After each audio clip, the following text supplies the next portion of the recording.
Chères sœurs bien-aimées, nous venons d'écouter l'évangile des béatitudes selon saint Matthieu. Sachez que c'est la page la plus lumineuse de la Bible, des béatitudes. C'est la page la plus lumineuse de l'évangile.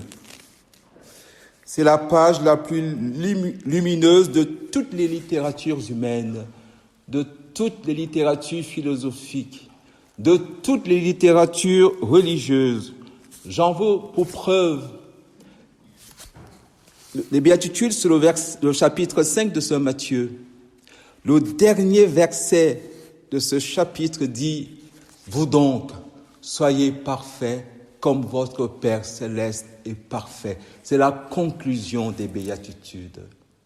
Si la béatitude veut dire tout simplement le bonheur, la perfection dont il est question, on a traduit en français, télos a été traduit par perfection, c'est vrai, mais télos veut dire le point le plus élevé, le point culminant de Dieu, et béatitude.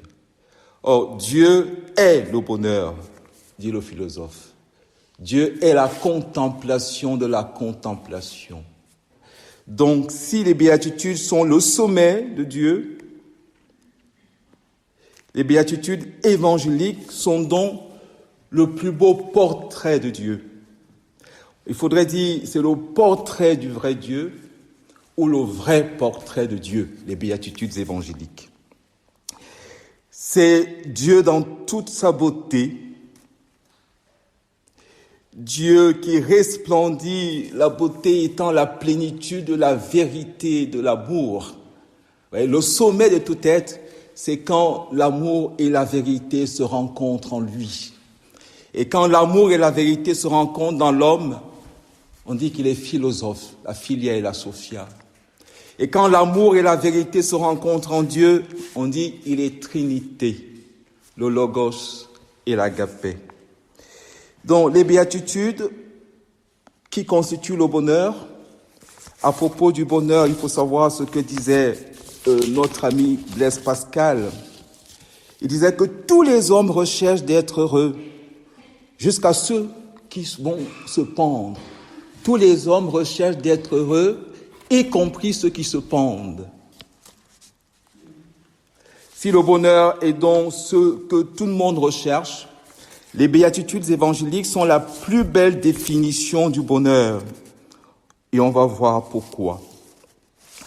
Il faudrait se rappeler une chose importante, c'est que le père de Grand Maison, grand théologien et grand philosophe devant l'Éternel, disait ceci. Écoutez, parce que c'est très intéressant. On accepte la foi ou on refuse la foi d'abord pour des raisons philosophiques. Nous allons donc voir que les béatitudes évangéliques, qui sont le sommet de toute littérature, présupposent l'intelligence philosophique de la béatitude, comme étant un sommet.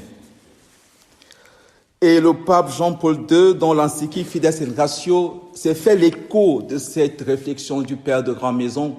Il dit ceci: la foi réclame que son objet soit compris par l'intelligence, et l'intelligence, au sommet de sa recherche, accueille comme nécessaire ce que lui propose la foi.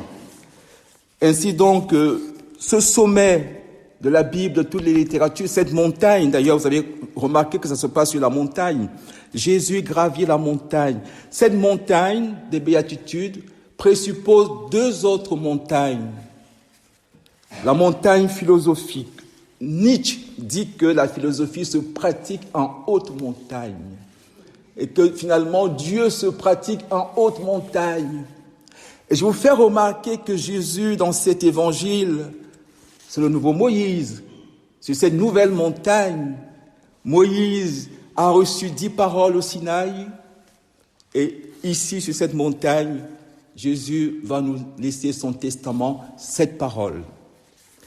Alors, regardons ce que les philosophes ont dit sur la béatitude, parce que c'est très intéressant. Ça nous montre tout simplement que la grâce n'est pas contre nature. La grâce elle est surnaturelle.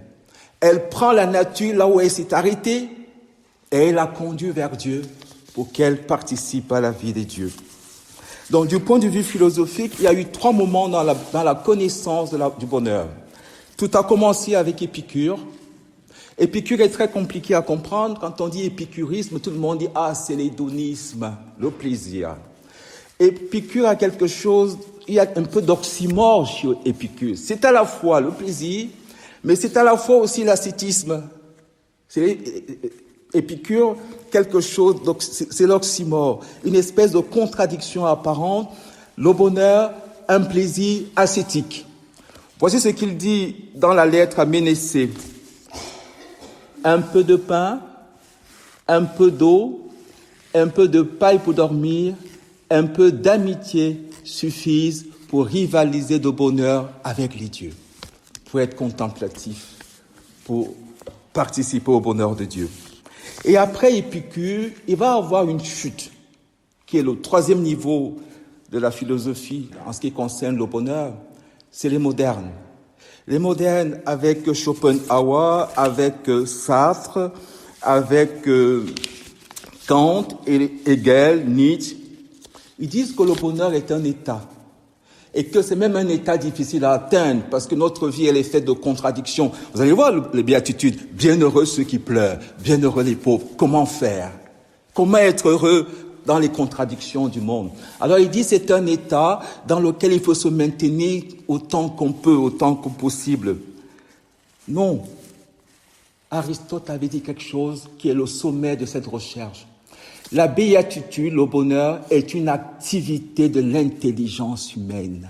C'est pas un état, c'est plus qu'un état, c'est plus qu'un plaisir.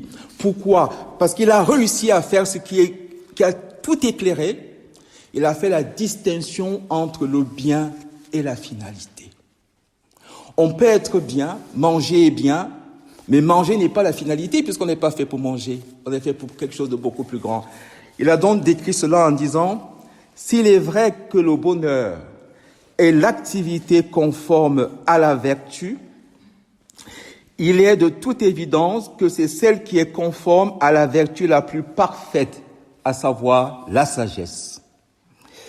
C'est-à-dire celle de la partie de l'homme la plus haute. Vous voyez, il faut s'élever, le bonheur, le télos, avec Dieu. C'est l'activité de cette partie de nous-mêmes, activité conforme à sa vertu propre, qui constitue le bonheur parfait. Il faut passer du bien à la finalité. Et c'est là le secret du bonheur. C'est ce que Jésus vient donc nous dire. Parce que pleurer n'est pas un bien. Et pourtant, pleurer ne m'empêche pas d'atteindre ma finalité. Que va donc faire Jésus? Jésus va monter, il gravit la montagne, comme Moïse, mont Sinaï. Il reçoit 10 paroles. Saint Augustin dit que Jésus qui gravit la montagne dans cet évangile est à l'image du Père qui est assis sur son trône. Et que fait le Père assis sur son trône? Le Père ouvre la bouche. Et quand le Père ouvre la bouche, il nous communique son Verbe. Et comment le Verbe de Dieu vient jusqu'à nous à travers les 7 dons du Saint-Esprit, les 7 béatitudes. Les béatitudes sont au nombre de 7 finalement, quand on les regarde, parce que les 2 dernières, bienheureux ceux qui souffrent, la souffrance est commune aux pauvres, elle est commune aux miséricordieux, elle est commune à tout le monde, puisque la foi est une épreuve pour l'intelligence, c'est cette souffrance-là. Le royaume de Dieu souffre violence, seuls les violents l'emportent. Alors, que va faire Jésus? Jésus va donc nous manifester la trinité des personnes, puisque la béatitude, c'est la vie trinitaire. La plénitude de la vérité, la plénitude de l'amour, cela va nous être donné. Et quand vous regardez les béatitudes l'une après l'autre, vous reconnaissez Dieu, vous reconnaissez Jésus. Je ne veux pas entrer dans les détails parce qu'on n'a pas le temps. Bienheureux les pauvres.